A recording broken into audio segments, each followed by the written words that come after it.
आज Doubtnut app download करें। Doubtnut पर अपने सभी गणित, रसायन विज्ञान, भौतिक विज्ञान और जीव विज्ञान के डाउट्स का करो सफाया। बस प्रश्न की फोटो खींचो, एक ही प्रश्न को क्रॉप करो और तुरंत वीडियो सोल्यूशन पाओ। अभी डाउनलोड करें। दिए गए प्रश्न में हमसे पूछा गया है कि इनमें से सही कथन कौन से हैं। वैकल्पिक रूप में हमें पहला विकल्प बोला जा रहा है कि रबर की प्रत्यास्थता सीमा स्टील की प्रत्यास्थता सीमा से अधिक है। दूसरा हमें यह कहा जा रहा है कि रबर की समानुपातिक सीमा स्टील की समानुपातिक सीमा से अधिक है। कि क्या रबर का ब्रेकिंग प्रतिबल स्टील के ब्रेकिंग प्रतिबल से अधिक है, या रबर में सैथिल्य की घटना स्टील की तुलना में अधिक देखी जाती है, हमसे यह कहा गया है। हमारे पास सबसे पहले तो दो पदार्थ दिए हुए हैं हमें। पदार्थ के रूप में पहला दिया हुआ है रबर और दूसरा दिया हुआ है स्टील। स्टील को हम देखें कि इसकी संरचना क्या होती है। स्टील और रबर, पहले तो हम उनके गुण को देखते हैं। स्टील आता है प्रत्यास्थता की श्रेणी में। यह एक प्रत्यास्थ पदार्थ है, परंतु यह प्रत्यास्थता इसकी किसी सीमा के अंतर्गत होती है। इसकी एक निश्चित सीमा होती है। क्यों? इसका कारण क्या है? क्योंकि यह एक धातु है, धातु और मिश्र धातु की श्रेणी में है यह स्टील आता है। जबकि रबर भी एक प्रत्यास्थ पदार्थ है, परंतु यह आता है अधातु की श्रेणी में, अधातु की श्रेणी में।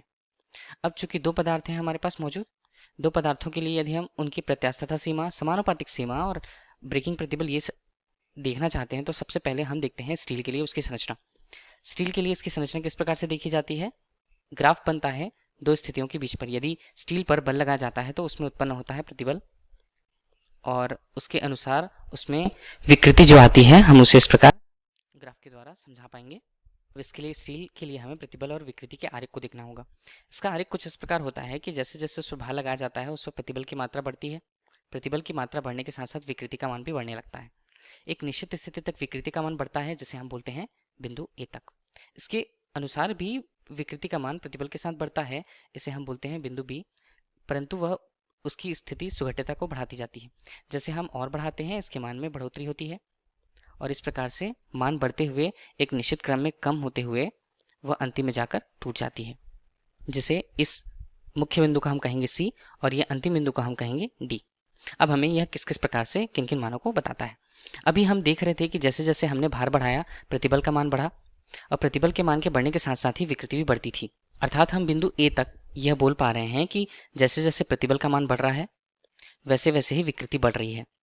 तब हम इसे इन दोनों को क्या बोल सकते हैं? समानुपाती।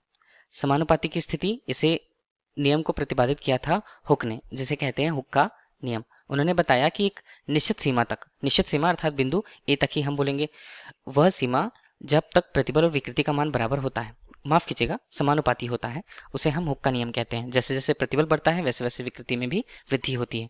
चूंकि यह एक सरल रेखा को बता रहा है, सरल रेखा किस तौर पर, तब हम इस रेखा को नियत रूप से बोलेंगे कि यह अनुक्रमानुपाती, अनुक्रमानुपाती या प्रश्नानुसार जो हमें कहा गया है समानुपाती, समानुपाती नियम को बताता है कि स्टील की संरचना में एक नियत सीमा तक प्रतिबल और विकृति के मान समानुपाती होते हैं। यहाँ पर यह सीमा हमें बताया गया है, और इस सीमा को हम बोलते हैं अनुक्रमानुपाती क्षेत्र। अनुक्रमानुपाती क्षेत्र, इस क्षेत्र के अंतर्गत जैसे जैसे ही प्रतिबल बढ़ाया जाता है विकृति का मान भी बढ़ता है। परंतु यदि इस स्थिति तक स्टील को छोड़ दिया जाए, ये इस बिंदु ए तक आते तक किसी भी बिंदु तक उसे यदि छोड़ दिया जाता है या उस पर बल लगाना छोड़ दिया जाता है, तब वह अपनी वापस की स्थिति में या प्रारंभिक स्थिति में आ पाता है। फिर जैसे जैसे हम इस पर प्रतिबल के मान को बढ़ाते जाते हैं, हाँ अब भी इसका मान बढ़ते जाता है, परंतु अब स्टील में वह गुण आने लगता है सुघट्यता का, जिसके कारण वो प्लास्टिक जैसी संरचना अपनी दर्शाता है या गुण दर्शाता है, जिससे वह अपनी आरंभिक स्थिति पर नहीं आ पाता। इसलिए ए से बी तक की स्थिति को हम बोलेंगे प्रत्यास्थता सीमा। प्रत्यास्थता सीमा किसे कहा जाता है? जब तक उस पर बल लगाया गया उस पर विकृति उत्पन्न होता है प्रतिबल के कारण, और जैसे ही आप उस पर बल को हटा देते हो वह अपनी प्रत्यास्थता गुण के कारण अपनी वापस की प्रारंभिक स्थिति पर आ जाता है। हम उसे बोलते हैं प्रत्यास्थता सीमा, जो स्टील के लिए लगभग बी तक होती है। जैसे ही हम अब यहाँ पर बल के मान को बढ़ाते जाते हैं, प्रतिबल का मान बढ़ते जाता है और हम पहुंच जाते हैं बिंदु सी पर।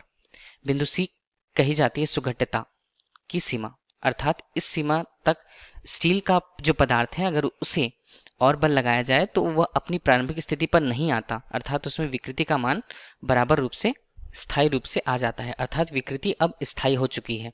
विकृति के स्थायी हो जाने से उसमें जो विकृति आई है वह स्थायी होती है। अब यदि और हम जैसे जैसे बलों को बढ़ाते जाते हैं, प्रतिबल का मान बढ़ते जाता है, उनके अनुसार विकृति का मान उस प्रतिबल के मान की अपेक्षा अधिक बढ़ता है और एक बिंदु डी पर आकर वह टूट जाता है। हम उसे बोलते हैं त्रोटन बिंदु या ब्रेकिंग पॉइंट। इस पर जो प्रतिबल होता है उसे कहा जाता है ब्रेकिंग प्रतिबल, जो प्रश्नानुसार हमें दिया गया है। अब इसी स्थिति की तुलना बिल्कुल हम रबर के लिए करेंगे। अब प्रतिबल और विकृति का ही एक आरेख हम रबर के लिए बनाए तो रबर के लिए आरेख कुछ इस प्रकार हमें प्राप्त होता है। और यही इसकी तुलना यदि हम समान रूप से समान आकार के स्टील के लिए करें और रबर के लिए करें तो हमें यह कुछ गुण हैं जो आरेख के रूप में हमें प्राप्त होता है। जबकि रबर के लिए ये प्रत्यास्थता सीमा की बात करते हैं तो रबर में वह सीमा प्रत्यास्थता के रूप में विद्यमान रहती है और एक निश्चित बल के पश्चात उसमें प्रतिबल अधिक उत्पन्न होने पर वह बिंदु डी पर सीधे ही टूट जाती है।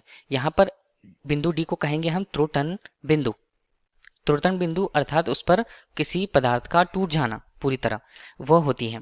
तब त्रोटन बिंदु के पहले तक की स्थिति उसके लिए प्रत्यास्थता सीमा होगी। इसका मतलब है हमने प्रत्यास्थता की सीमा को यहाँ पर दर्शा दिया है कि वो इतना जो क्षेत्र है वो प्रत्यास्थता की सीमा को रबर के लिए बताता है। अब यहाँ पर हम देख रहे हैं कि कोई भी हमें ऐसा बिंदु नहीं मिल रहा है जहाँ पर कोई रेखा हमें सरल रेखा के रूप में प्राप्त हो। इस प्रकार हम कह सकते हैं कि यदि सरल रेखा नहीं है तो यहाँ पर समानुपाती सीमा यहाँ पर रबर में बिल्कुल नहीं होती। रबर के लिए समानुपाती सीमा का मान 0 होता है। अब यहाँ पर त्रोटन बिंदु की बात करें और यहाँ पर प्रत्यास्थता की सीमा की बात करें तो प्रत्यास्थता की सीमा लगाए गए उतने ही बल के लिए रबर का जो मान होगा, यदि हम उसे स्टील के लिए तुलना करें तो रबर की अपेक्षा जो स्टील के लिए प्रत्यास्थता सीमा का मान होता है कहीं अधिक होता है अपेक्षा यदि हम रबर की करें तो रबर से तुलना करने पर। अब यदि हम उसी आकार के स्टील और रबर की बात करें तो रबर को तोड़ने के लिए या उसके त्रोटन बिंदु प्राप्त करने के लिए हमें उतने बल की आवश्यकता नहीं होती है जितनी कि स्टील को हमें उसके त्रुटन बिंदु तक तोड़ने के लिए जितने बल की आवश्यकता होती है। स्टील के लिए इसका मान बहुत अधिक होता है। अब हम देख रहे हैं कि रबर पूछा गया है विकल्प के रूप में हमें कि रबर की प्रत्यास्थता सीमा स्टील की प्रत्यास्थता सीमा से अधिक है, तब हम कह पा रहे हैं यहाँ पर देख के ही इसके आरेख के अनुसार कि प्रत्यास्थता सीमा का मान रबर का स्टील की तुलना में कम होता है, तब हमारे लिए यह विकल्प सही नहीं होगा। और बोला है कि रबर की समानुपातिक सीमा स्टील की समानुपातिक सीमा से अधिक है। हम देख रहे हैं कि स्टील के लिए समानुपातिक सीमा है परंतु रबर के लिए इसका मान नहीं है, क्योंकि हमें एक सरल रेखा प्राप्त ही नहीं हो रही है जिसमें हम प्रतिबल और विकृति को समानुपाती रूप से दर्शा सकें। इसके अलावा यह भी हमारे लिए सही विकल्प नहीं होगा। अंतिम है, माफ कीजिएगा, तीसरा है रबर की ब्रेकिंग प्रतिबल स्टील के ब्रेकिंग प्रतिबल से अधिक है। अब हम देख रहे हैं कि त्रोटन बिंदु को ही हम देख लें, तब हमने अभी ही देखा कि रबर के उसी आकार के और स्टील के उसी आकार के पदार्थ के लिए त्रोटन बिंदु का मान स्टील के लिए बहुत अधिक होता है तुलना में रबर के, तब यहाँ भी यह हमारे लिए सही उत्तर नहीं होगा। अंतिम विकल्प को यदि हम देखते हैं कि रबर में शैथिल्य की घटना स्टील की तुलना में अधिक देखी जाती है, तब हम कह सकते हैं कि हाँ, शैथिल्य की घटना रबर में अधिक होती है। चूंकि हम एक ही लगाए गए बल की बात करें तो एक ही परिमाण के बल के लिए स्टील में उसकी विकृति का मान कम होता है अपेक्षा में रबर पर उसी बल को यदि लगाया जाता है तो उसमें विकृति का मान बहुत अधिक होता है समान बल के लिए, तब हम कह सकते हैं कि रबर में शैथिल्य की घटना स्टील की तुलना में अधिक देखी जाती है। तो हमारे लिए विकल्प डी का मान इस प्रश्न के लिए सही उत्तर होगा। धन्यवाद। कक्षा 6 से 12वीं से लेकर नीट, IIT, JEE वो एडवांस के लेवल तक 1 करोड़ से ज्यादा छात्रों का भरोसा। आज ही डाउनलोड करें डाउटनेट ऐप या व्हाट्सएप करें अपने सारे डाउट्स 8400 400 400 पर।